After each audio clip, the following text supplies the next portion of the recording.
Sa dami ng mga napapabalitang krimen ngayon, dapat laging alerto, lalo na kapag nagko-commute o kapag nasa mga pampublikong lugar. Ano nga ba ang mga dapat gawin para makaiwas sa mga kriminal? Ang tips ng eksperto sa balitang hati ni Dano Tingkungko. 5 biktima ang sunod-sunod na bumulagta sa kahabaan ng Commonwealth sa Quezon City alauna na madaling araw nitong linggo.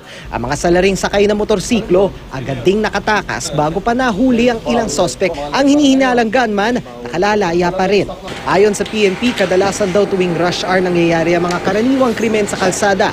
Pero ayon sa isang security expert, hindi na raw katakataka kung maraming mga krimen mula simple hanggang karumal-dumal sa gabi nangyayari. Especially those people that came from work at uuwi na sa gabi, medyo pagod na sila.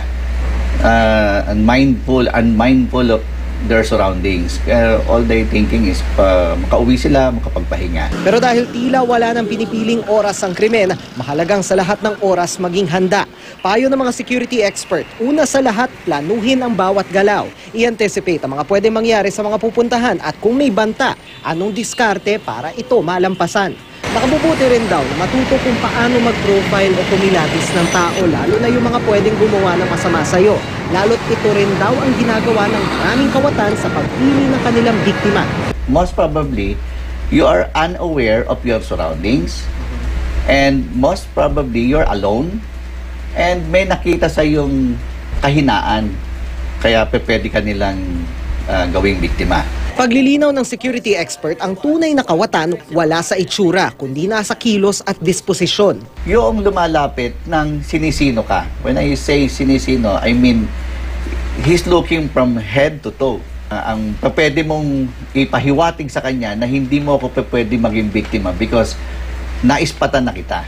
Pero kung mangyari na nga, wag naman sana ang di inaasahan, wag daw pangunahan ng kaba. At alam nyo bang ang armas nyo nasa inyong bulsa o bag lang pala? Sa balad ng alanganin, alam nyo ba na may mga pang-araw-araw at ordinaryo tayong gamit sa bag na pwede pala natin gamitin pang depensa sa sarili? Halimbawa na lang ang ballpen na pwedeng gamitin panaksak sa mata o leeg ng kawatan. Kung walang ballpen, pwede rin gamitin panaksak ang dulo ng susi. At pwede rin gamitin ang mga magazine, folder, notebook at kung ano-ano pa na kapag binilot ng maayos, pwedeng makabasag ng salamin. At pwede rin gamitin pansamantalang pambulag sa kawatan ang pabango. At kahit hindi ikaw ang mismong biktima ng krimen, ugaliing laging may ballpen sa bulsa para maisulat ang mahalagang impormasyon, halimbawa plaka o kulay ng sasakyan o itsura ng kawatan habang sariwa pa ito sa alaala. Bukod dito, importante ring tawagan ng pinakamalapit na police station.